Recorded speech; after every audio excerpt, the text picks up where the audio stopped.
Sumur ya.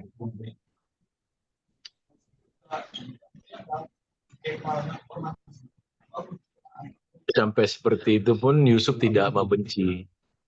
Jadi ibaratnya kasih Yusuf itu mungkin seperti kasih Yesus lah ya. Mengajarkan bahwa kita tetap mengasihi orang yang membenci kita. Dan yang kedua, Yusuf ini tetap rendah hati. Ketika dia menjadi raja pun, dia tidak sombong. Ya mungkin proses kehidupannya itu yang membuat dia jadi rendah hati. Yang berikutnya yang berkesan itu bersama Tante Potifar lah ya. Nanti. Iya, ada ayatnya itu. Yusuf lari. Jadi memang kunci dari kita supaya tidak jatuh dalam dosa itu lari. Lari kemana? Lari ke Tuhan, lari ke hal-hal positif, lari ke LG berdampak, lari ke gereja. Ya. Jadi dosa itu jangan ditantang. Jadi kalau ada yang bilang kan, bisa nanti tuh. Contoh kita diajak teman, ini minum nih, pergi ke tempat barbar gitu kan. Bisa kok nanti cuman mesen ini aja kok. Jadi kita seperti menantang. Artinya kita sudah tahu kan di tempat itu pasti banyak hal yang kurang baik gitu kan. Udah tidak usah diikuti. Jadi artinya dari Yusuf itu kita belajar ketika dia diperhadapkan dengan sesuatu yang duniawi pun dia tidak tertarik gitu. Dia lari. Kita bilang dia lari.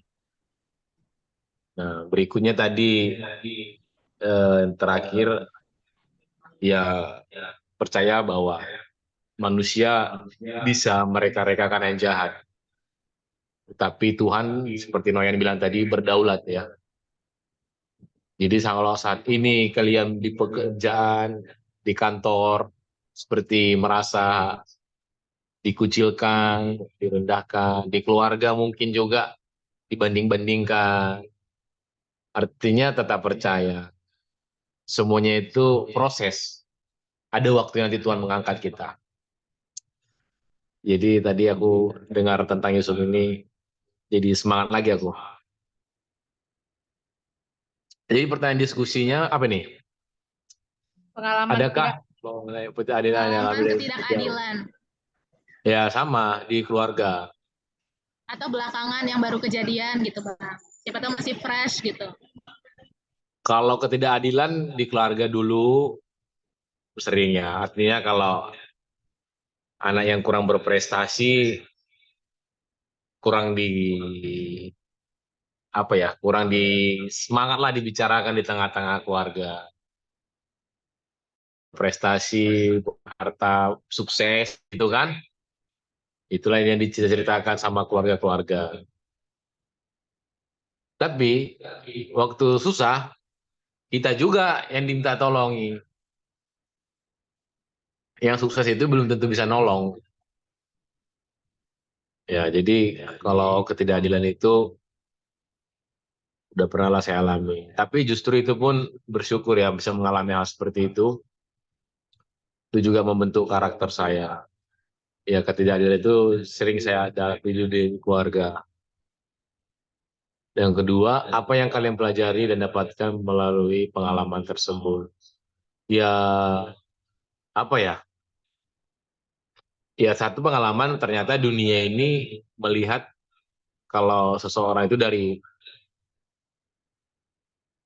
uang ya mungkin ya kalau warga kami ya. Ketika kau punya uang, punya jabatan, kau itu bakal dicakapi, dideketi atau di apa lah ya, dirangkul lah seperti kayak abang-abang saya apa gitu, keluarga saya kan, ya nggak ada. Ini Marco bilang iya, kalau kita yang menengah ke bawah ya nggak datang pun nggak apa-apa gitu, bahkan nggak diundang, mungkin nggak diharapkan juga kehadiran kita kan gitu kan. Tapi ya Justru saya belajar ya tetap bersabar, tetap bekerja keras. Ternyata setelah saya berhasil, mereka baru mengingat saya. Jadi setiap acara sekarang saya diundang, guys. Jadi mereka ada yang pinjam uang juga, pinjam dulu 100, katanya. Tapi saya kasih, artinya nggak saya bilang, ah kau dulu gini, gini, gini, gini. Tapi itulah pengalaman ya. Intinya kalau nggak digitukan juga mungkin saya terlalu santai dalam hidup ini. Nggak bekerja keras, terlalu nggak fokus gitu ya. Tapi karena saya merasa dianggap seperti itu, oh ternyata kita harus sukses baru dianggap ya. Udah kita kejarlah sukses kita itu. Dari mana jalannya ya dari passion-passion kita yang sekarang lah gitu. Yang ketiga, apa yang kita ubah dalam menangani kejadian tak terduga di masa depan melalui sharing hari ini. Masa depan ya, gimana nih ya menangin masa depan tak terduga. Yang pasti masa depan itu kan belum tahu kita ya, tapi Alkitab bilang bersama Tuhan masa depan yang penuh dengan damai sejahtera. Harapan itu pasti ada. Kalau dari cerita Yusuf, intinya kita berproses aja. Proses-proses ya, itu yang mengangkat kita. Artinya ada waktunya Tuhan ketika kita sabar dalam proses itu, Tuhan sendiri yang mengangkat. Walaupun sekitarmu tidak mendukung, tidak tidak support atau mengucilkanmu, percaya, tetap lakukan yang terbaik, tetap fokus sama Tuhan, jauhi dosa. Pasti ada waktunya Tuhan. Bang, Jadi tapi maksud pertanyaannya itu Bang, sikap apa yang maksudnya yang sekarang respon kita misalnya kurang kurang baik, jadi mau lebih baik gitu. Misalnya ada nggak sikap kita yang mau kita ubah dari dari kekurangan? pribadiku, Kalau merespon sesuatu hal ke depan gitu. Siapa tahu nanti oh, ketemu hal-hal yang unexpected atau nggak terduga.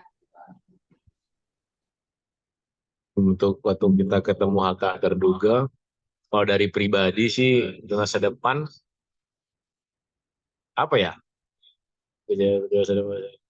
Kalau dari pribadi Yusuf ini kayaknya saving ya, menabung ya. Karena Yusuf juga dapat mimpi kemarin kan supaya menimbun hasil panen kan, bahwa dia tahu akan ada kelaparan ya. Dengan kondisi dunia saat ini kita nggak tahu di masa depan karena semua tidak bisa diprediksi lagi ya. Setelah perang-perang ini harga-harga di saham-saham itu juga nggak terprediksi. Jadi mungkin ya kalau bagi aku pribadi aku lebih banyak menabung lah supaya di masa depan tidak terjadi kelaparan.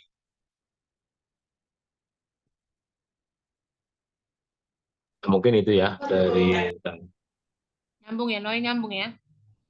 Ya, nyambung Kak, Kakak aja yang pilih Kak. Thank you Bang Rio. Oke. Bang Rio lah, siapa? Mau dengar dari siapa ya? Lagi selanjutnya yang menjawab. Tiga, empat orang lagi masih bisa. jawablah. Sebut satu nama. Nama yang indah.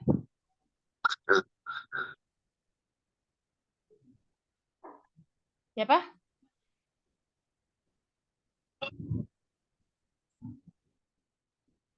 Oh siapa aja ini Lihar lah Bang Lihar. Lihar dan Bihar.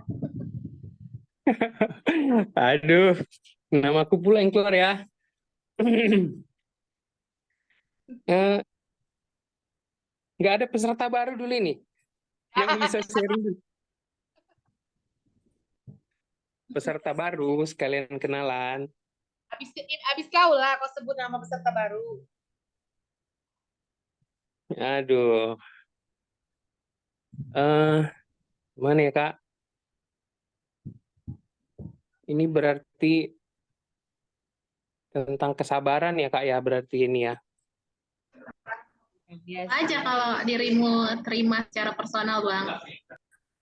Iya, bagaimana ketidakadilan itu selalu melalui cerita Yusuf ini tadi, bagaimana pencobaan-pencobaan yang dia hadapi, dia alami, sampai keluarganya sendiri pun eh, memfitnah dia dengan dibilang dia sudah mati diterkam binatang buas, dia dijual perbudakan, menjadi diperbudakan, terus eh,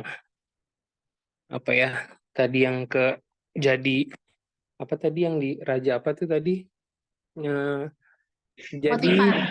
ya Potifar tadi, sampai akhirnya dia difitnah juga, disangka difitnah memperkosa istri Potifar. Sebenarnya ya memang yang kutangkap adalah ini pencobaan berkali-kali, tapi Yusuf ini tetap percaya janjinya Tuhan gitu.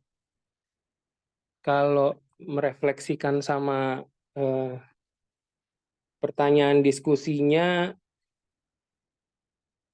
adakah pengalaman mengenai ketidakadilan yang dialami dan Ada nggak sejauh apa? baru-baru ini? Iya. Ada nggak baru-baru ini ngalamin hal-hal yang kurang fair gitu, Bang? Mungkin di keluarga, di kerjaan, gitu. Fresh. Kalau baru-baru ini enggak, karena memang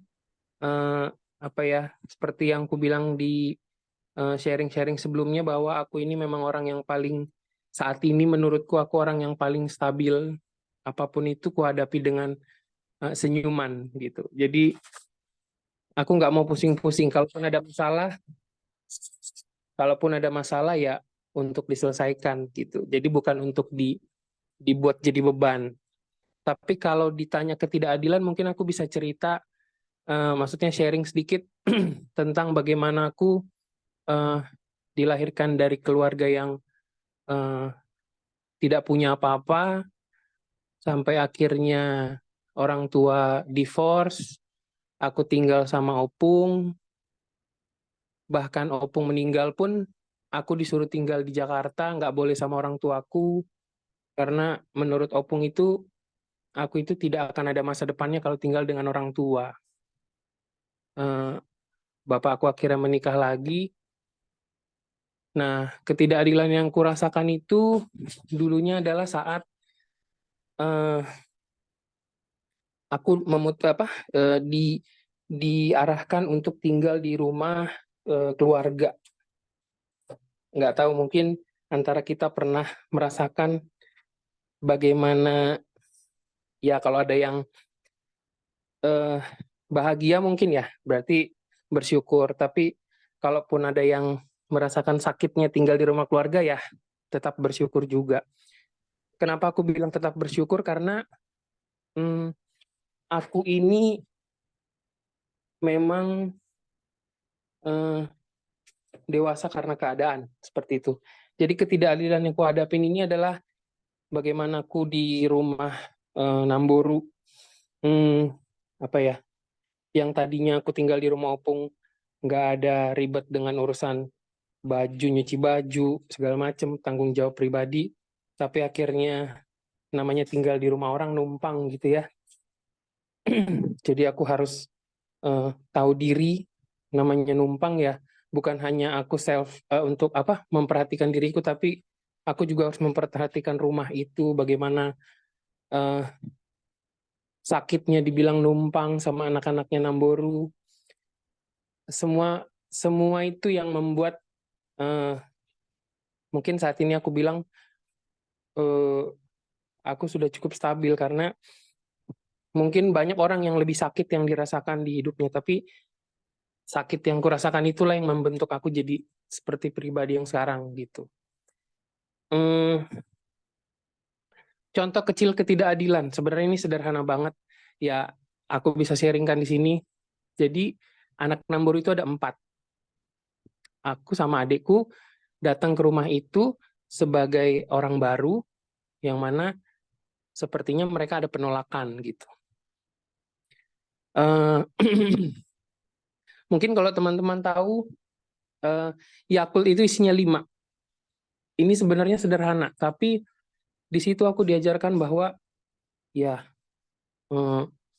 tahu diri lah gitu. Yakult itu isinya 5.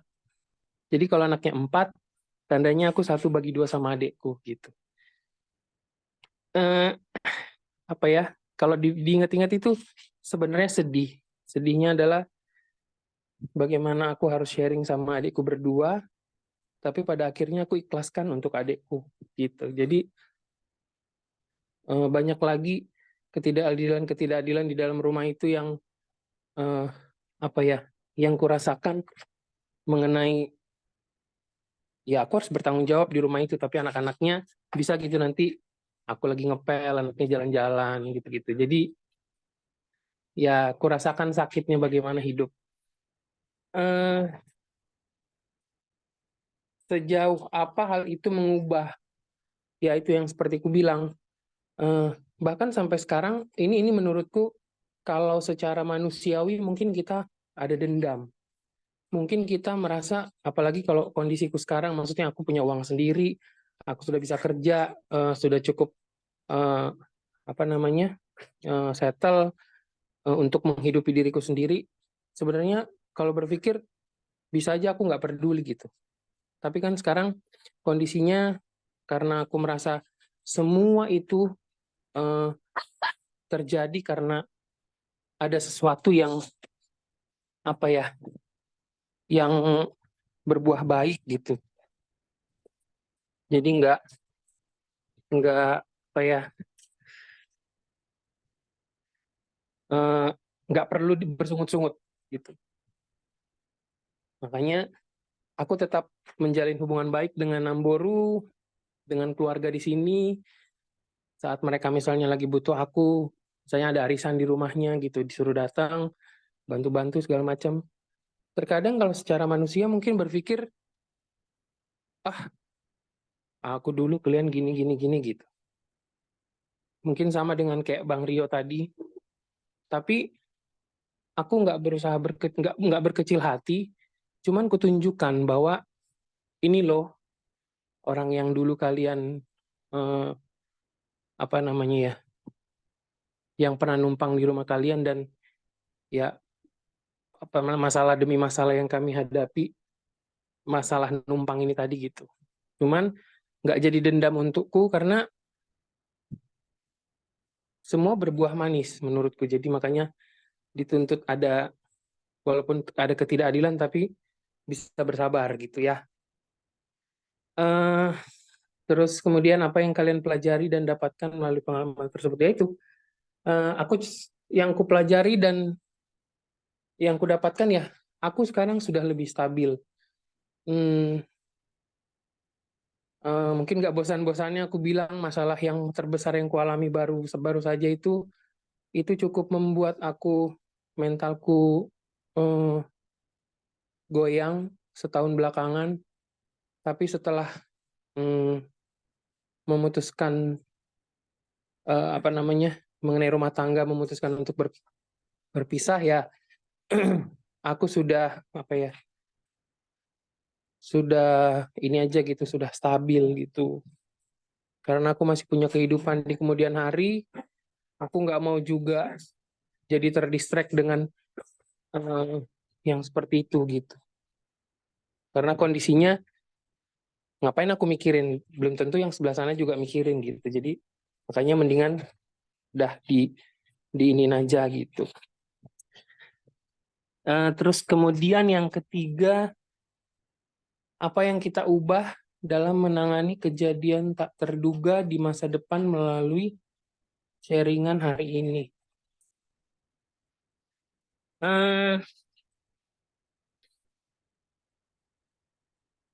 Apa ya? Menangani kejadian tak terduga. Ya berjaga-jaga aja ya. Mungkin gitu kali ya. Jadi kita nggak tahu besok kita akan mengalami apa. Kayak tadi kalau Bang Rio bilang masalah perekonomian gitu, berarti masalah uang gitu. Itu juga ya menurutku itu memang salah satu yang harus diantisipasi lah gitu. Maksud aku juga bisa banyak hal sih Bang, bisa ke sikap kita juga mungkin gitu. Ada yang mau diubah gitu atau apa yang kita ubah dalam menangani kejadian tak terduga di masa depan melalui sharing ini.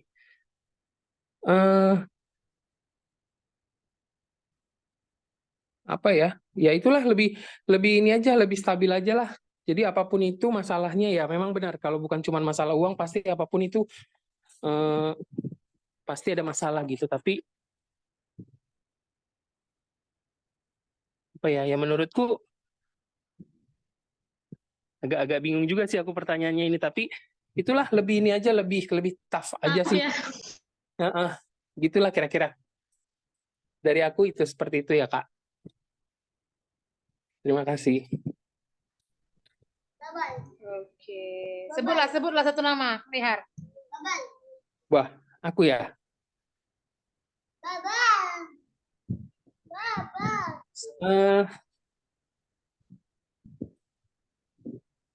Kakak siapa ya?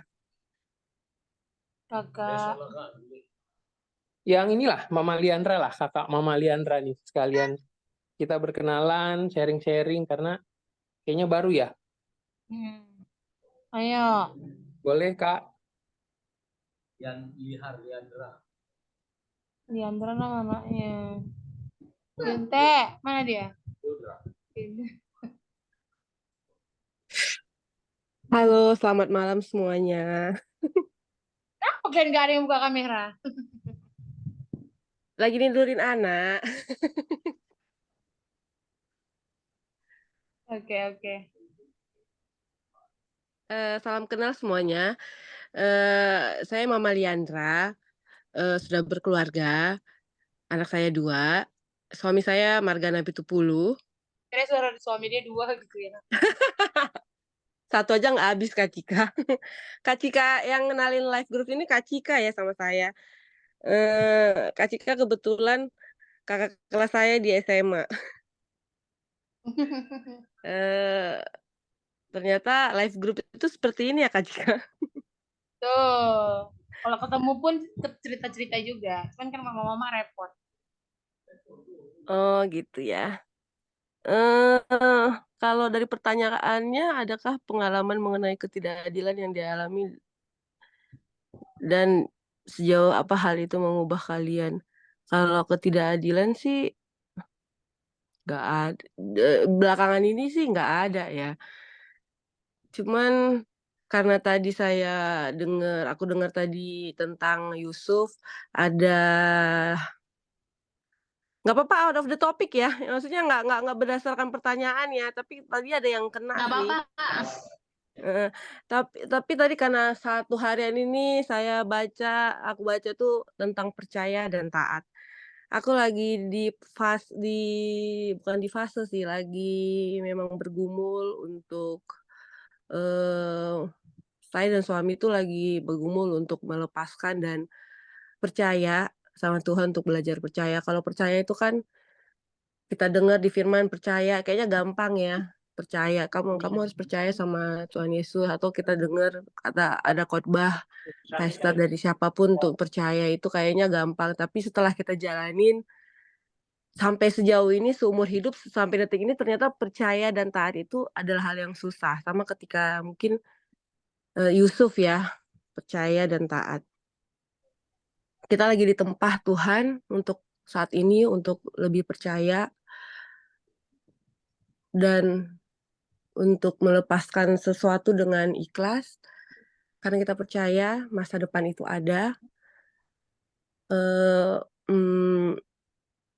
Ada yang lebih baik di depan sana sedang menunggu. Jadi kita masih bergumul untuk itu. Dan tadi ada juga yang bilang di sharing yang sebelumnya, di slide yang sebelumnya tentang taat. Kita juga lebih taat lagi sama Tuhan yang biasanya mungkin belum memiliki hubungan yang begitu dekat dengan Tuhan, kita mau lebih dekat lagi dengan Tuhan setiap hari, menyerahkan hidup kita dan tidak lagi memikirkan dunia ini untuk saat ini. Kita masih belajar di fase itu. Mungkin ada topik tentang ketidakadilan ya, karena belakangan ini kita belum ada sharing, belum ada merasakan ketidakadilan di sekitar kita gitu. Terus lompat ke pertanyaan ketiga aja langsung ya. Apa yang kita ubah dalam menangani kejadian tak terduga di masa depan melalui sharingan hari ini? Saya juga aku dan suami juga lagi mempelajari tentang akhir zaman. Kayaknya nih udah mau deket nih gitu kan. Apa sih yang harus kita lakukan? Banyak perang kayak tadi dibilang sama Bang Rio dan ada tadi masalah tentang ini mau perang-perang nih jadi harus saving. Tapi kalau kita setelah kita sharing, kita berdua sharing apa ya yang harus kita lakukan belakangan ini, di mana banyak kecemasan tentang dunia ini yang sudah menunjukkan akhir zaman. Mungkin kalau di kita lebih dekat lagi ya sama Tuhan. Sama kayak tadi aku bilang, yang biasanya kurang ibadah atau kurang berdoa atau kurang memuji Tuhan selama ini, kita lebih mendekatkan diri aja anak-anak untuk berdoa bersama, untuk nyanyi bersama setiap malam. Mungkin itu kali. Karena kita tahu memang di akhir zaman ini apalagi yang bisa kita buat, bukan masalah materi gitu, tapi masalah diri kita untuk lebih dekat lagi sama Tuhan Yesus. Untuk lebih mendekatkan diri lah untuk melawan segala kecemasan hidup ini dan kekhawatiran di dalam hidup ini. Gimana nanti masa depan kita, gimana masa depan anak-anak kita. Aku dan suami lebih ke arah untuk mendekatkan diri lagi sama Tuhan. Itu aja apa yang harus dilakukan ya, yaitu mendekatkan diri untuk membuang segala rasa anxiety, kecemasan, apalagi kekhawatiran, rasa takut, cemas, gitu-gitu sih. Hanya itu yang mungkin kita bisa lakukan gitu. Itu aja dari saya. Oke, terima kasih. Welcome Aldi, lama juga kau masuk ya. Kenalkan dulu dirimu. Mana dia si Aldi? Nah itu dia. Si Aldi ini nggak orang-orang baru kali sih, dia dulu pernah masuk. Dia lompat-lompat lah, kapan kosong dia masuk. Kali lagi di luar, salam kenal kakak abang semua. Baru pulang kerja. Oke, baik. Semangat. Thank you. Oke, kira-kira ada nggak sih 1-2 orang lagi yang mau menceritakan tentang diskusi ini? Gimana? Nomi, gimana anakmu tadi?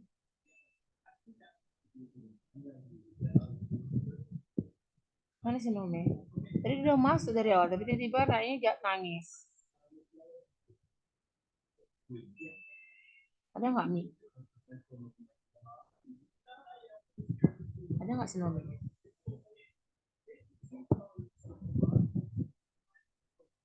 Oke lah, mungkin dia lagi tidur anaknya. Kau lah kok, kayak mana kok? Kata Pamungkas.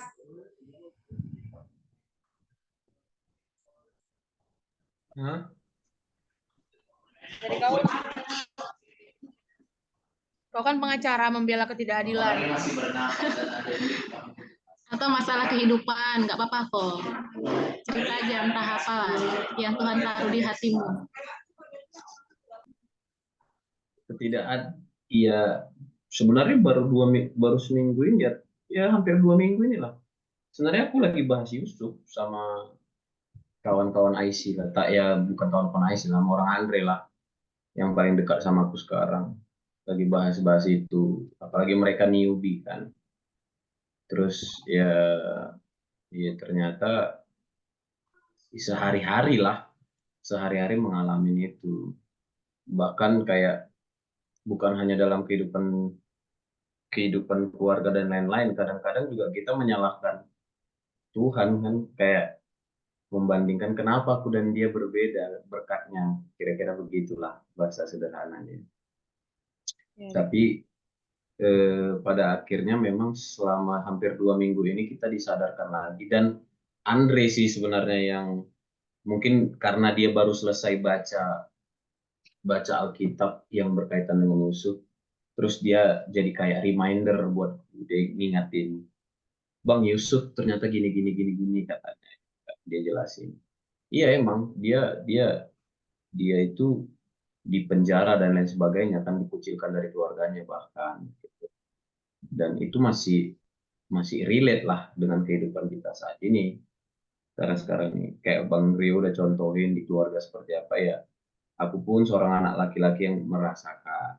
Tapi mungkin itu dulu ya, dulu ketika aku masih mungkin baru-baru tamat kuliah atau masih kuliah, perbandingannya adalah karena yang kami 4 bersaudara, tiga saudaraku sekandung, mungkin mereka adalah orang-orang dianggap berprestasi dan lain sebagainya, yang sedikit lebih mudah untuk mencapai prestasinya kebanding aku.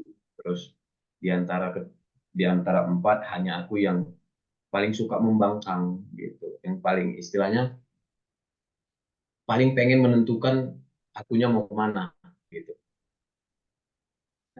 Jadi itu jadi seperti bukan tolak ukur, seperti hal yang menjadi dasar mereka untuk membanding-bandingkan. Tapi pada akhirnya memang akan berdamai dengan sendirinya. Mungkin satu hal, pendewasaan secara usia atau secara pergaulan, tapi di atas daripada segala itu pendewasaan iman sebenarnya. Jadi kan banyak hal-hal spiritual yang selama ini dalam hidupku naik dan turun, yang ku alamin, sehingga secara organik itu tanpa kita rencanakan, ternyata itu bertumbuh gitu. Nah, ketika dibandingkan dengan satu dua hal, ya menurutku untuk untuk melatih otak agar tidak terdistract dengan hal-hal itu. Jadi aku lebih membiasakan mengisi otakku itu dengan, ya memang Tuhan menciptakan semua manusia itu berbeda, hanya itu doang gitu. Nggak ada di dalam Alkitab yang menceritakan satu tokoh dengan tokoh lainnya punya kesamaan cerita. Enggak.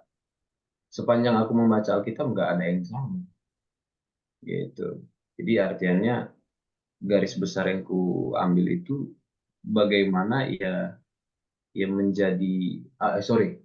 bagaimana untuk mengamini bahwa baik dan buruk kondisi kita saat ini, kondisi saya saat ini, ya memang udah kehendaknya gitu. Tapi even bukan berarti itu menjadi pembenaran ketika ya kita dengan sadar sebenarnya otak ini kan bisa berpikir, ya sebenarnya salah kita juga, kegagalan ini akibat kita yang usahanya kurang maksimal kah, atau strategi kita dalam kehidupan yang mungkin ada yang kurang dan lain sebagainya. Bukan berarti karena secara Kristen itu kita diajarin semua udah kehendak Tuhan, bukan berarti itu pembenaran loh. Ya hati-hati, kadang-kadang kita menyalahgunakan pengertian itu. Jangan terjebak. Makanya ada semboyan tersesat di jalan yang benar. Nah, yang tadi itu yang kuceritakan itu salah satu contohnya. Apakah aku pernah? Pernah. Jadi aku pernah berleha-leha di zaman kuliah itu, berleha-leha. Iya, ya karena aku merasa hebat seorang pelayan, mulai dari SMA, SMP aku udah melayani di gereja, udah jadi petugas gereja gitu kan. Jadi kayak menyalahartikan makna dari melayani itu sendiri. Ya Tuhan kan memang menciptakan beda-beda ya, waktuku dan waktu dia kan memang berbeda, nggak semua sama, dan aku jadikan itu tameng pembenaran, padahal juga imanku nggak bertumbuh, hidupku juga nggak bertumbuh, nonstop stagnan di situ-situ aja. Di saat orang-orang sudah berlomba-lomba untuk lebih lebih dan lebih lagi, apa ya, santai aja menyalahgunakan arti kalimat tadi itu. Sehingga sering berjalannya waktu dengan kesadaran, ya akhirnya menyadari bahwa adanya apa ya, eh, perlu juga sih kita mengalami ketidakadilan, perlu, sangat perlu. Satu, melatih ya, menurutku melatih sebesar apa hati kita, sebesar apa, sejauh mana kita bisa memaafkan dan mengampuni. Kayak kebesaran hati Yusuf tadi kan, sebenarnya dia udah menyadari, sebenarnya dia itu tahu sakit kali rasanya dibikin saudara-saudaranya gitu, saudara sekandungnya, sekeluarganya sakit. Dan bahkan di akhir kalimat tadi, aku pun udah tahu itu, tapi aku lebih meyakini bahwa itu memang udah pekerjaan Tuhan, kalian sebagai medianya untuk mereka aku gitu, ya kan. Nah, jadi dia lebih berfokus melihat latar belakang kondisi apa, situasi yang dihadapinya, bukan terfokus kepada situasinya. Itu. Nah, menurutku itu salah satu hal, salah satu ciri atau salah satu mungkin eh, apa ya, cara lah, cara-cara sederhana bagaimana kita meningkatkan. Ya tadi ada yang komen kapasitas, tingkat kebesaran hati, keluasan hati kita, tingkat kebesaran berpikir kita, berpikir lebih luas, lebih besar. Apa kalau istilah anak zaman sekarang tuh helikopter view, melihat lebih luas lagi. Jadi nggak gampang emosi, nggak gampang ngambil statement, nggak gampang judgement dan lain sebagainya. Yaitu pengalaman ketidakadilannya, yaitu memang hampir mirip lah di Bang Rio. Di gereja juga bahkan sering, sering, sangat sering aku di gereja. Tapi ya sudahlah, itu maksudku apa ya, kadang-kadang memang harus kita paksa sih sebenarnya hati kita. Ya sudahlah, lebih banyak itunya aja. Ya sudahlah. Gitu. Yang ku pelajari dari pengalaman tersebut ya itu bagaimana melatih diri kan akhirnya, terutama untuk sebagai aku seorang pelayan yang hidupku iyalah hampir hampir 70% hidupku di gereja sebenarnya, ya kan. Iya, 70% kebanyakan. Jadi eh, yang ku pelajarin positifnya terbawa ya ke dunia pekerjaan itu, bagaimana untuk seperti aku ya, profesi sebagai seorang lawyer yang kerjaannya berantem berantem muncul kan, berdebat sama orang, berdebat sama hakim, berdebat sama jaksa, berdebat sama lawanku juga. Jadi kalau dulu tuh awal-awal belum berkembangnya imanku, belum bertumbuhnya, iya kalau menurutku salah, kugas aja lu habis-habisan. Tapi padahal kita lupa, eh, kalau ngegas duluan bisa jadi potensi kesalahan kita juga lebih besar gitu. Orang jadi lebih gampang melihat kita di mana celah kita bisa kosong untuk nyerang balik. Nah, melalui pengalaman-pengalaman itu, apa yang kupelajarin? Itu tadi, coba lebih detail, lebih tenang ketika memang sudah berhadapan. Even itu memang kesalahan kita sebenarnya. Sebenarnya kita di pihak yang salah, membela orang yang bersalah. Tapi kita akan mencoba dulu menelaahnya dari segala sisi. Sehingga kita dapatkan beberapa strategi-strategi yang bisa menyelamatkan klien kita, kira-kira gitu. Nah, kalau kalau dulu itu kan udah yang penting udah dibayar, hajar aja dulu, nggak bodo amat mau malu atau enggak. Kalau sekarang kan enggak. Kalau sekarang lebih menilai, lebih melihat baik dan buruknya, pertimbangannya seperti apa, terus potensi apakah kita bisa maju menghadapi lawan tersebut atau tidak, itu hal-hal yang menjadikan nilai jualku lah akhirnya. Nah, jadi orang melihat dari aku itu kayak ada yang berbeda dari teman-teman seprofesi lainnya. Itu yang aku dapatkan. Kalau sikap-sikap yang ingin diubah dalam menghadapi hal yang tidak mudah, iya pasti satu, kesabaran memang. Jujur, aku sumbu pendek. Ya mungkin di grup ini yang paling tahu aku orang Kak Cika sama Bang Rio. Aku manusianya sumbu pendek, sangat sumbu pendek. Kedua, apalagi aku paling pantang melihat orang, apalagi itu temanku atau orang-orang yang dari sekitarku, eh, mendapatkan ketidakadilan di depan mataku langsung. Biasanya aku kalau lagi ini ya, lagi tidak dalam kondisi yang baik, biasanya nggak peduli nih mau lawanku akan menerima beban moralnya atau tidak, aku hajar orangnya di depan umum. Aku nggak perlu kenal itu siapa lawannya, gitu. Tapi dengan latar belakang yang tadi, akhirnya aku mencoba untuk ke depannya untuk tidak melakukan itu. Karena kadang-kadang juga membela orang yang membela orang yang lemah juga. Ternyata perlu perhitungan, tidak serta-merta langsung main bela-bela gitu aja. Kita harus perhitungkan baik dan buruknya. Kita harus tahu cara-cara yang tepat agar ini agar akhirnya masalah ini dapat terselesaikan. Bukan malah ketika kita membela orang muncul masalah baru.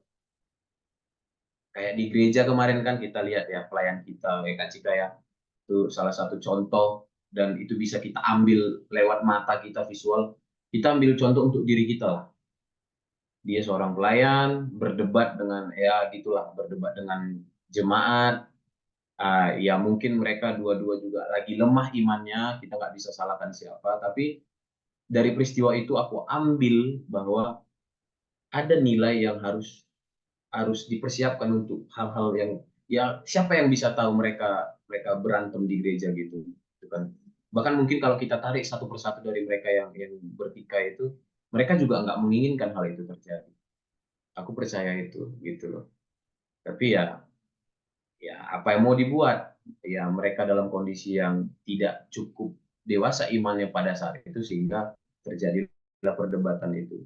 Tapi masih bisa aku syukurin, artinya aku melihat itu, aku mencontohkan aku di posisi itu sehingga suatu saat nanti ketika aku diperhadapkan dengan kondisi itu yang di luar daripada kontrolku atau di luar daripada prediksiku, maka bisa nih, oh aku jangan kayak kemarin, karena akhirnya ada yang dikorbankan, tidak win-win solution jadinya. Jadi sekarang lebih aware gitu, lebih mencoba tarik diri aja sih, khususnya di IC. Ya, mungkin Kak Cika ini bisa nilai lah, sebelum dan sesudah di IC kan kami udah sama-sama ketemu, jadi bisa dilihatnya lah aku kayak mana. Itu, jadi kurang lebih itulah ya, berbesar hati, lebih meluaskan pikiran, ya kadang-kadang cuma itu aja sih godaannya. Even menurutku ya kalau kita ambil dari semua hal, apapun jenis masalah yang menurutku berbesar hati dan pemikiran yang settle atau yang luas, kayaknya semua masalah bisa lah diselesaikan. Kayaknya ya. Yang mudah-mudahan sejauh ini menurut penilaianku begitu. Ya, kurang lebih itulah emosi ya. Sikap kita yang ingin, yaitu tadi kesabaran yang harus dilatih setiap hari. Even sampai kita ketemu malam ini juga masih itu. Kurang lebih itulah. Ya sih. Orang Batak banyak sumbu pendek sih. Proses akan membentuk itu sih. Memang betul. Kita harus mengalami ketidakadilan untuk belajar bertumbuh.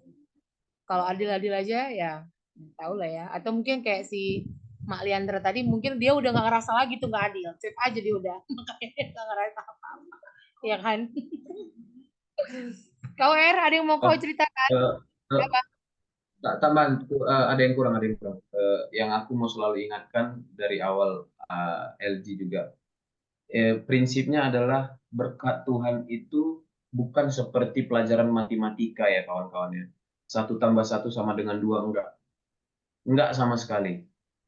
Jadi jangan pernah anggap bahwa kalau kita sudah menabur ini maka kita akan kita tuai itu juga. Enggak, belum tentu. Tapi Tuhan menjanjikan ketika kau menabur kau pasti menuai. Tapi Tuhan tidak bilang bahwa apa yang kau tabur itu juga yang kau tuai. No. Hati-hati ya kawan-kawan ya, jangan menganggap seperti matematika 1+1 jadinya 2, enggak. Nah itu aja supaya lebih membesarkan hati kita ketika apapun yang kita terima dari Tuhan, besar dan kecil itu sama semua, sama-sama punya maknanya. Ini cuman soal waktu sih menurut, itu aja. Bisa jadi, betul. Bisa jadi anak cucu kita yang nuai. Tapi kalau kita berbuat jahat pun bisa jadi juga anak cucu kita nanti yang nuai buah dari kejahatan kita. That's why kan. Jangan sampai kita mewariskan dosa kalau bisa. Gimana ada yang mau kau sharing kan? Oke, kita selesaikanlah malam ini, udah ya. Selesai aja kayaknya. Kayaknya Erlika mau ngomong lah. Tadi mau A gitu, nggak jadi. Udah ngantuk dia, udah ngantuk. Gila, udah Lagi ya. lelah ini.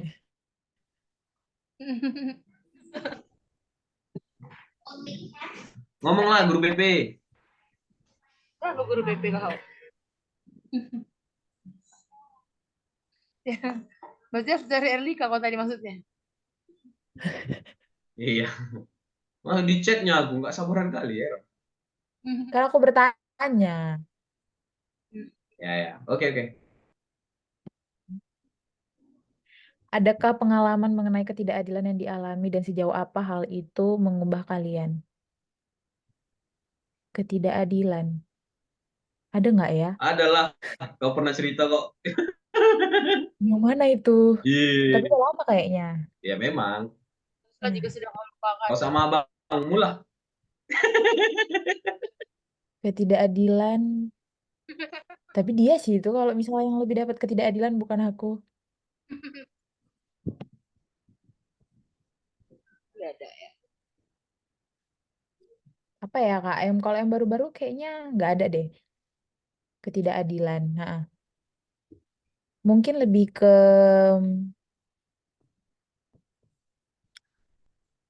em, diskriminasi sama aja kali ya. Ya, sama lah. Iya, Ketidakadilan. Sama ya. ketidakadilan itu ujungnya itu diskriminasi, menyudutkan nanti. Nah, yang Nah, gitulah, yang kayak menyudutkan gitu ada lah pasti baru-baru ini. Apalagi kalau di dalam dunia kerja.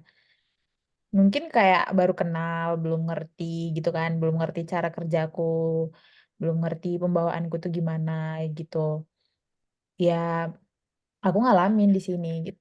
Kayak ya kita kan yang dari Medan ini agak beda ya pembawaannya, apalagi logat, cara ngomong gitu kan. Jadi kayak pertama-tama aku di sini ya mereka nganggapnya aku tuh sombong, nggak bisa dicakapin. Apalagi aku pakai masker selalu kan. Yang kelihatan cuma mataku, dalam mataku besar, melotot lagi kalau ngeliatin orang. Ya, jadi kayak di saat itu sih di awal-awal dulu aku di sini tuh apa? Titik lagi matanya. Ya, terus aku karena pakai masker juga jadi nggak kelihatan kok lagi senyum atau gimana kan. Terus ya udah kayak diceritain lah. Tapi ya sampai ke kupingku gitu kalau misalnya aku diceritain ada dokter tuh diam aja nggak pernah diajak ngomong gitu-gitu. Aku dulu awal-awal sih memang nggak pernah ngajak omong orang karena aku nggak tahu nggak ngerti bahasa mereka. Dan aku belum ngerti culture-nya gitu. Takutnya aku ajak bercanda, takutnya candaanku terlalu gimana ya Medan. namanya candaan Medan agak dark. Takutnya nggak nyambung gitu. Jadi aku dulu tuh diem aja kalau misalnya di ruangan atau di mana gitu aku diem. Ya paling kayak gitu aja sih. Cuman ya waktu aku dulu menghadapinya pasti kesel lah. Karena juga dulu ada yang manas-manasin gitu.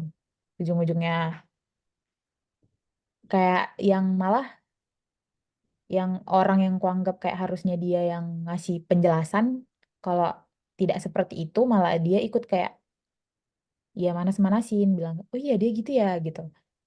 Cuman aku akhirnya kalau ditanya cara ngadapinnya gimana diem aja sih kalau aku diem Ya. aja cuman pada akhirnya aku pernah ngomong karena di saat itu yang ngomong sama aku konsulenku sendiri gitu. Ada mereka maksudnya masa sampai tingkat konsulen ngomong sama aku berarti kan emang udah beritanya udah yang lain-lain ini udah simpang siur. Dia bilang sama aku Erlika kalau misalnya di sini tuh dicakapin ya kakak-kakaknya katanya gitu jangan diem-diem aja kata dia gitu. Terus aku bilang oh iya dok aku bilang gitu. Iya nanti saya cakapin aku bilang kayak gitu sama dokternya. Ya udah habis itu setelah dari situ kayak aku nunjukin dari action aja sih kayak misalnya ada perawat atau apa gitu ya udah aku nyakapin ngobrol gitu kayak kadang aku nggak ngerti nggak nyambung sama obrolan mereka tapi kayak sok join aja dari action aja sih yang kayak gitu. Sampai akhirnya ya mereka juga ngelihat gitu. Dan akhirnya mereka yang bisa ngeblend sendiri sama aku, yang lebih senang berteman. Karena kalau menurutku juga dulu itu memang aku nggak ngerti bahasa mereka, nggak ngerti budaya, nggak ngerti harus ngomongnya apa. Masa aku kayak tiba-tiba datang dan kayak join sok akrab, ya sok kenal gitu. Sementara kan yang lain-lain teman-temanku kan dari Kalimantan, mereka kan ngerti budaya. Aku dari Medan nggak ngerti. Yang lain sendiri gitu. Dari pembawaan itu udah kelihatan. Itu sih kalau misalnya akhir-akhir inilah yang didapat gitu. Tapi apa tadi pertanyaan yang ketiga, Kak? Pertanyaan yang ketiga, apa yang mau kau rubah dari dirimu sejak habis dengar Oh, tadi tentang Yusuf tadi, yang mau ku rubah. Maksudnya? dirimu kalau menghadapi nanti ke depannya hal-hal yang kayak gitu. Oh, apa yang ku siapkan gitu.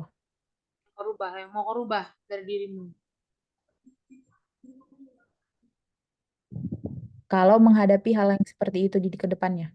Ya, menurutmu setelah kau nilai dirimu nih, Ah, apa yang sifat-sifat apa yang dulunya yang bikin kau nggak berkembang, terus kemudian nanti supaya di kemudian hari aku bisa jadi lebih berkembang, yang ini ku kurangin, yang ini harus ditambahin itu, harus dirubah. ah, cuek sih. Aku kan Oh, orangnya sebenarnya aslinya kan cuek dan sangatlah tidak peduli dengan orang. Dan itu bagus, sangatlah tidak relate dengan orang-orang di sini. bagus, bagus. Karena menurutku aku biasa di lingkungan yang individual.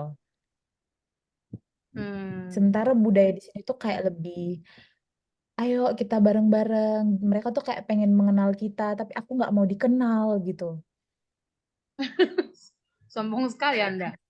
Aku nggak suka kau kenal gitu. Jadi ya udah nggak apa-apa. Dan aku nggak masalah kalau nggak kau kenal gitu. Tapi kayak mereka tuh pengen attach. Tapi aku kayak lama-lama ngerti, oh iya, bukan maksudnya mereka tuh mau gimana-gimana juga, tapi memang gitu budayanya gitu. Akhirnya aku kayak berusaha untuk ngobrol. Sebenarnya Kau kalau misalnya aku cuek ngobrol bukan tuh aku bisa sih. cuek Apa? bukan tidak, tapi kau cueknya bukan tidak empati kan? Bukan, tapi gimana ya, kayak misal nih, kalau di Medan gitu kan, kalau misalnya kita ya nggak terlalu dekat sama orangnya kan kita diem aja kan, Kak? Iya sih, aku juga sih nggak mau SKSD juga. Iya kan? Ya mau ngapain gitu. Ya bukan berarti aku punya masalah, cuman aku nggak ini aja, ya nggak dekat aja gitu. Masa tiba-tiba ngobrol. Tapi kalau di sini tuh kayak kita nanti kita tuh orang baru dan kita harus kayak, iya Kak, ada apa gitu. Lebih banyak ngomong. Sementara aku tipenya nggak gitu gitu. Udah lama pun aku di Medan nggak pernah aku kayak gitu. Tapi ya pelan-pelan aku belajar. Oh ya udah. Tapi Tapi kau mereka, menyadari ini aja itu udah kemajuan sih. iya. Ke- Tapi kayak dan dulu itu aku tuh menganggap itu, misalkan di Medan nih, kalau misalnya aku dulu lingkungan rumah sakitnya itu kalau aku terlalu banyak misalnya SKSD gitu, jadi kan perut-perut di Medan tuh jutek-jutek ya. Jadi kayak kita yang malah sendiri karena kita dijutekin. Tapi di sini tuh ternyata enggak, kayak kita misalnya ngobrol baru ngomong gitu kan. Iya Kak apa gitu. Mereka tuh ternyata pengen cakapan sama kita, pengen ngobrol juga gitu. Dan ya baik responnya karena aku ngira juga kalau misalnya terlalu nyuruh-nyuruh atau terlalu gimana ya mereka bakal jutek gitu. Ternyata enggak. Mereka malah kira aku tuh yang sombong gitu. Jadi kayak gitu-gitu sih Kak, kayak beda budaya jadi di awal aku yang merasa aku yang didiskriminasi gitu, tapi ternyata ya akunya juga perlu berubah ternyata gitu. Ya betul betul betul betul. Bagus. Eh, Karena kadang-kadang ada orang masuk lingkungan baru yang ngerasa, padahal aku nggak cocok di sini gitu. Padahal kan harusnya kita heeh. mana Tapi bumi ya di awal-awal juga gitu. Awal-awal juga ngerasa gitu kayak, ih apa sih orang ini? Kenapa sih? Kayak ngerti nggak? Kayak ngerasa disosor terus ngerasa kayak ya. harus SKSD atau gimana apa sih gitu. Lama-lama, oh ternyata mereka gini orangnya gitu. Oh, itu kau desa ya? Maksudnya dia termasuk desa atau kota? Kota lah ini, kabupaten kota ini. Karena biasanya emang kalau Cuman orang kan ini kabupaten kota terujung. emang gitu. Kalau Ujung orang dia di Sumatera. kalau orang desa itu kalau di keluargaan dia maunya semua saling menyapa, saling peduli, saling ini gitu. Iya, nah aku kan nggak biasa dengan budaya gitu Kak. Kita di Medan mana gitu budayanya. Ya sih. Hmm. Ya, apa sih ya, belajar pelan-pelan ya. Bagus juga. Iya, Kok nggak jadi takut? begitu. Kan ada orang takut. Ini Bu Nomi, kayak mana anakmu tadi, Mi? Tadi aku panggil Mi nggak? Gimana? Biasalah Kak. Emang jatuh dari tangga dia? Itu dia lompat-lompat gitu. Inilah bibirnya kena. Jadi bibirnya rada bengkak gitu loh Astaga. di sini. Udah kok gerbang kan itunya tanggamu? Mohon maaf di depan TV Kak. Jadi kan ada anaknya kakak ipar sekarang. Nah main sama anaknya kakak ipar. Biasa gital dia kan. Yalah, mantap lah itu. Nyungsep lah. Si kakaknya ini digangguin. Ternyata senjata makan tuh. Biar makin Begitulah. jadi laki-laki ya. Baiklah guys. By the way, minggu depan kalian janganlah terlambat. Tolong aku sekeluarga Pastor dua-dua udah suruh masuk. Jangan nanti dia nunggu Minggu depan juga last close. Habis itu kita break, baru bakal dimulai lagi Juni akhir gitu deh. Jadi kalau live group ini kan Yun, itu dia ada break-breaknya biar nggak boring gitu. Ini kami udah 12 minggu, kau baru masuk. Di minggu ke-11 kau masuk. Mohon maaf pemirsa. Iya nggak apa-apa, it's okay. Oke, kalian ada yang mau didoakan nggak? Itu sebenarnya jalan pulang deh, Bah. Aku request lah Erlika doa ya. Jangan aku lah Kak. Kira kau udah mandi. Udah 2% ini aku kepalaku. Justru itu. Semakin kita mendoakan orang, kita semakin sehat loh. Nggak konsen aku nanti berdoa. Ada kemana-mana nanti doanya. Roh Kudus pimpin. Guys, kalau kalian ada topik doa, chat. Aku boleh dong Kak Cik, topik doa aku Kak Cik. Tuh. Boleh doain ya. Apa tuh yang mau kita doain? Hari ini agak lumayan ada ya gitulah hidup ini ya. Ada aja masalah. Hari ini hasil MRI Papa Leandra ligamennya robek lututnya. Habis ngapain? Jadi aduh, itulah nggak ngerti. Habis ngapain? Jadi tuh kayak lututnya itu bantalannya itu robek kiri kanan kan dua. Jadi kata dokter harus operasi. Tapi kita berdua sih nggak mesti operasi ya. Memang jalan satu-satunya harus operasi, tapi kita yakin dan percayalah bahwa operasi bukan jalan satu-satunya. Jadi aku bilang, jangan dulu lah dioperasi, didoain dulu lah. Gitu. Kondisinya sekarang kayak mana?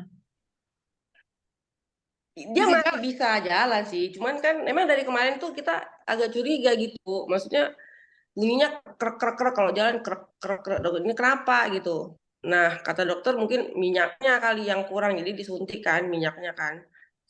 Terus udah disuntik kok masih sakit dok gitu. Ternyata disuruh MRI, itulah robek itunya ligamennya. Kok sama dengan keluhan suamiku Kak? Jadi gimana Mi?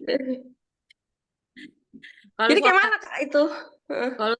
Kalau suami aku itu udah disuntik 2 kali, tapi dia sama sinse gitu sih, masih ke sinse. Nah, kalau nanti yang kedua kali ini nggak benar juga, baru deh ke itu MRI. Sinsenya juga nyuruh MRI. Iya, jadinya sobek kan. Jadi itu udah aku bilang jangan dulu lah dioperasi, takut dioperasi nanti makin apa? Jadi nggak ini. Erlika, ada kemungkinan tanpa operasi. Kira-kira dokter Erlika itu kenapa ya? Lutut bunyi-bunyi gitu. Biasanya karena overuse. Overuse, iya Ya, benar. Overweight Atau juga overuse biasanya. kan atau banyak juga. overweight ya? Kenapa? Ya Atau lah, overweight juga bisa ya Ya, dok ya overuse biasanya kan ya dok. bisa, maksudnya overuse juga bisa karena overweight gitu. Ya, Hmm. itu. Di lutut-lutut tuh sering tuh masalah kalau bapak-bapak overweight. Mm-mm. Papaku juga soalnya. Disuruh diet. Diet lah, pasti diet. Iya, kita diet dulu. Aku bilang diet, dikompres dulu atau diet dulu, turunin berat badan lah, minimal 10 kilo. Oh gitu. Memang putus Kak, bukan robek. Robek. Oh robek, nggak putus kan? Enggak, cuman kan Oh. kalau memang dibilang dokter kalau nggak dioperasi tuh makin lama kan aus ya. Mm-mm. Aus jadi bisa Iya, nanti iya. ganti dengkul, ganti lutut. Ganti bantalan. Ganti bantalannya. Heeh. Pakai bantal di rumah aja lah Kak. Pengennya gitu. Pakai bantal di rumah. Gitu ya. Ada aja emang. Ya begitulah hidup ya, pemirsa. Belum Bisa. 40 kan? Belum 40 kan? Kenapa? Papanya si Leandra belum Belum 40. lah, Kak. Kematikan. Lewat. Enggak lah, kan masih adiknya Kak Zurin kan? Di bawah Kak Makanya. Zurin lagi. Berarti nggak gara-gara umur, emang dia Itu mungkin kayak kemarin dia 2 kali naik sepeda kan berapa puluh kilo gitu. Jadi terlalu dipaksa juga. Udah Kak Kemarin Ci, tuh nggak pernah usah naik sepeda. sok-sok nanya. Kakak coba periksa keseluruhan tubuhmu itu. Ayo, percaya dong, ayo. Nggak usah kakak aja nggak mau meriksa, nggak berani meriksa keseluruhan. Nggak usah banyak apalah. Udah umur sudah saatnya. Udah. Taruhan kita yuk. Coba cek ke dokter sekarang. Ayo.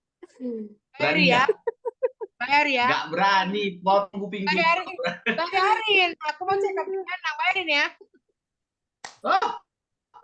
Boyo. Udah. Mari kita doakan aja. Siapa lagi yang mau doain nih? Amerika jauh nih dokter Erika yang doain. Tadi Papa Leandra untuk lututnya. Berarti sekalian lah juga. Papanya si Ken. Yang lain ada guys? Atau nanti di kolom chat aja ya? Kak janganlah aku Kak. Terus minum kopi kak, udah strong. Minta tolong. Kak Cika. Napas deh, kita mau Yang lain worship dulu.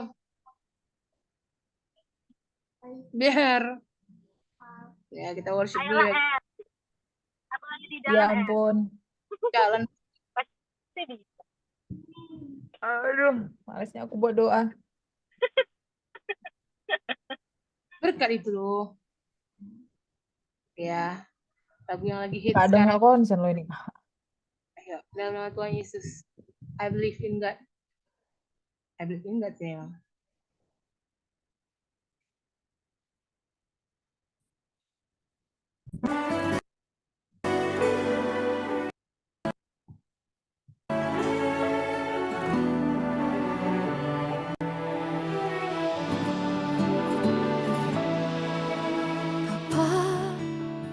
Terima kasih untuk kasih setiamu, berkat-Mu pelihara hidupku, lebih dari semua kata dan lagu. Ku angkat hatiku menyembah-Mu. Terlalu ajaib kasih-Mu bagiku, jawaban hidupku, lebih dari yang ku harapkan. Terlalu ajaib kasih-Mu bagiku, selalu terbukti di dalam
kesesakan, penolongku yang setia.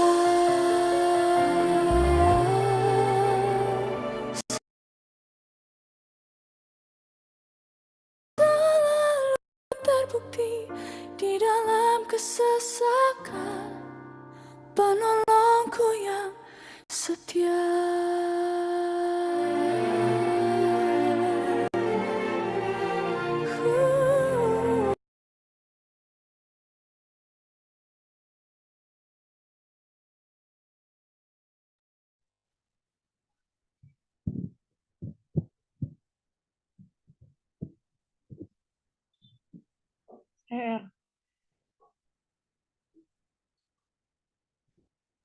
Aku yang berdoa nggak?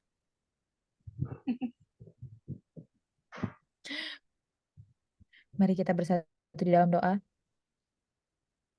Tuhan Yesus yang baik, terima kasih ya Tuhan untuk berkat dan penyertaan Tuhan, sehingga kami bisa menyelesaikan ibadah kami pada malam hari ini ya Tuhan. Live kami ya Tuhan yang membahas tentang Yusuf ya Bapa, bagaimana cara dia menghadapi ketidakadilan. Ya Bapa, biarlah firman Tuhan pada malam hari ini ya Tuhan, bisa kami terapkan di dalam kehidupan kami sehari-hari ya Tuhan.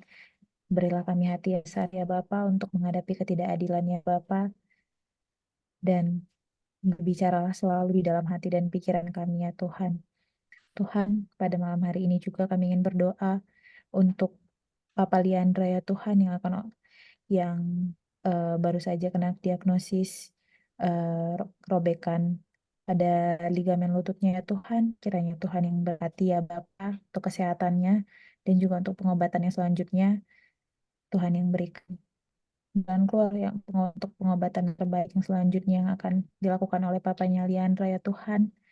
Berkati juga untuk setiap obat yang dimakan oleh papanya Liandra ya Tuhan, supaya papanya Liandra bisa sehat dan beraktivitas seperti biasa lagi ya Tuhan. Begitu juga ya Tuhan untuk Kak Cika dan juga Bang Rio ya Tuhan. Berkatilah keluarga mereka ya Tuhan, jaga dan lindungi selalu ya Bapa. Untuk setiap apapun yang mereka hadapi, Tuhan yang campur tangan di dalam kehidupan rumah tangga mereka ya Tuhan. Begitu juga ya Tuhan untuk Bang Marco ya Tuhan, untuk setiap pekerjaan dan apapun yang sedang direncanakan oleh Bang Marco ya Tuhan. Tuhan yang berkati selalu, Tuhan yang jaga dan lindungi dia ya Tuhan. Tuhan Yesus yang baik, kami juga mau berdoa untuk Kak Naomi sekeluarga ya Tuhan. Tuhan yang berkati keluarga Kak Naomi, jaga dan lindungi. Begitu juga anak Kak Naomi ya Tuhan, berkati tumbuh kembangnya selalu. Tuhan yang pimpin selalu rumah tangga mereka ya Bapa. Bapa, berkati juga untuk Bang Lihar. Berkati kesehatannya Tuhan, berkati untuk setiap apapun yang sedang dia kerjakan ya Tuhan. Jaga dan lindungi selalu ya Tuhan. Dan untuk Kak Noyanta yang membawakan firman Tuhan pada malam hari ini, Tuhan berkati Kak Noyan ya Tuhan. Jaga dan lindungi dia selalu di setiap langkah yang dihadapi ya Tuhan, di setiap masalah apapun yang dia hadapi. Kiranya Tuhan yang terus campur tangan di dalam hidup dia. Terima kasih ya Tuhan untuk hari ini ya Tuhan, karena Tuhan telah memberikan kesempatan kepada kami untuk berkumpul, memuji dan memuliakan nama Tuhan. Di atas segalanya kiranya Tuhan ampunkan segala dosa kami, baik sengaja maupun tidak sengaja ya Tuhan, agar dalam berkat dan anugerah yang Tuhan berikan kepada kami. Dalam nama Yesus Kristus kami telah berdoa dan mengucap syukur. Amin. Amin. Thank you, Erlika. Foto. Amin. Foto. Iya, sama-sama. Lihar. Open camera. Wih, rambutku udah kayak singa. Oke. Panjang rambut itu ya, pangkas lah. Marco Nggak ada tuang paling. masih freeze. Marco di aku freeze atau aku doang? Enggak. Ini baru. Yunte freeze.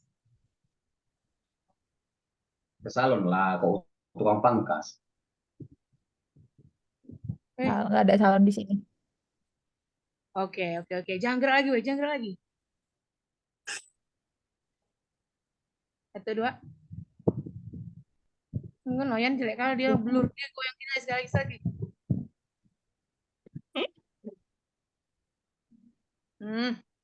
Oke, guys. Pokoknya minta tolong jangan terlambat minggu depan. Soalnya pertanyaan kalian luar biasa. Betul-betul luas. Ada yang sampai yang nanya Kristen progresif. Ada yang nanya tahu Glenn, luar biasa pertanyaannya. Luar biasa pokoknya. Bakal panjang. Jadi jangan sampai minggu depan. Oke. Thank you, Kak. Enggak jadi, Kak. Ya, dadah. Thank you. Bless.